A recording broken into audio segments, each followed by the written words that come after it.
Hi friends, S മീഡിയയുടെ പുതിയ latest informative education വീഡിയോയിലേക്ക് സ്വാഗതം ചെയ്യുകയാണ്. നിലവിൽ SSLC പരീക്ഷാ ഫലങ്ങൾ മെയ് 9 പബ്ലിഷ് ചെയ്യുന്നതാണെന്നുള്ള റിപ്പോർട്ടുകൾ വന്നിട്ടുണ്ട്. അപ്പോൾ റിസൾട്ടിന് ശേഷം പിന്നീടുള്ള കാര്യമാണ് നമുക്ക് +1 പ്രവേശനം എന്ന് പറയുന്നത്. സോ അതിൻ്റെ ഡീറ്റെയിൽസ് ഇന്ന് മന്ത്രി അപ്ഡേറ്റ് നൽകിയിട്ടുണ്ട്. അപ്പോൾ അത് നമുക്കൊന്ന് നോക്കാം. +1 അലോട്ട്മെൻറ്റ് ട്രയൽ അലോട്ട്മെൻറ്റ് തീയതി മെയ് 24, ആദ്യ അലോട്ട്മെൻറ്റ് തീയതി ജൂൺ 2, രണ്ടാം അലോട്ട്മെൻറ്റ് തീയതി ജൂൺ 10, മൂന്നാം അലോട്ട്മെൻറ്റ് തീയതി ജൂൺ 16. മുഖ്യഘട്ടത്തിലെ 3 അലോട്ട്മെൻറ്റുകളിലൂടെ ഭൂരിഭാഗം സീറ്റുകളിൽ പ്രവേശനം ഉറപ്പാക്കി 2025 ജൂൺ 18 +1 ക്ലാസുകൾ ആരംഭിക്കുന്നതാണ്.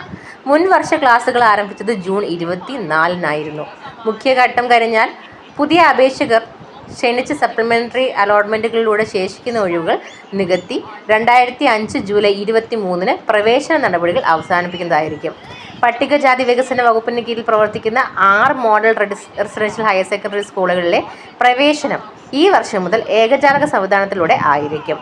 പ്രസ്തുത സ്കൂളുകളിലേക്ക് ഒറ്റ അപേക്ഷ ഓൺലൈനായിട്ട് സ്വീകരിച്ച് നിർദ്ദിഷ്ട പ്രവേശന ഷെഡ്യൂൾ പ്രകാരം അലോട്ട്മെൻറ്റ് പ്രക്രിയയിലൂടെ പ്രവേശനം സാധ്യമാക്കുന്നതാണ്. ഹയർ സെക്കൻഡറി പ്രവേശനത്തിന് വേണ്ടിയിട്ടുള്ള പ്രോസ്പെക്ടസ് പ്രസിദ്ധീകരിക്കുന്നത് സംബന്ധിച്ച് ഉത്തരവായിട്ടുണ്ട്. Higher secondary, vocational higher secondary prospectus ഒന്നിച്ച് പ്രസിദ്ധീകരിക്കുന്നതാണ്. സോ ഒന്നുകൂടി നമുക്ക് നോക്കാം. ഏകജാലക അഡ്മിഷൻ ഷെഡ്യൂൾ പ്രഖ്യാപിച്ചു.